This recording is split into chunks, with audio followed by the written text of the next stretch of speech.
ตอนกำไรกำไรเมื่อกี้นะได้ยินป้าทองดีบ่นขายของไม่เห็นกำไรเลย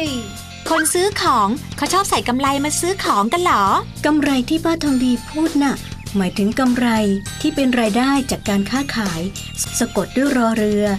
เวลาอ่านต้องออกเสียงรอเรือให้ถูกต้องว่ากำไรแต่ถ้าออกเสียงว่ากำไลเขียนลอลิงจะหมายถึงเครื่องประดับข้อมือข้อเท้าที่พวกผู้หญิงนิยมใส่จ้ะ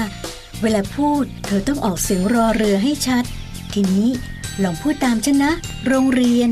ราบรื่นเรียบร้อยได้เลยโรงเรียนราบรื่นเรียบร้อยการพูดภาษาไทยต้องระมัดระวังออกเสียงรอเรือให้ถูกต้องมิฉะนั้นจะผิดความหมายได้กำไรรอเรือหมายถึงผลที่ได้เกินต้นทุนส่วนกำไล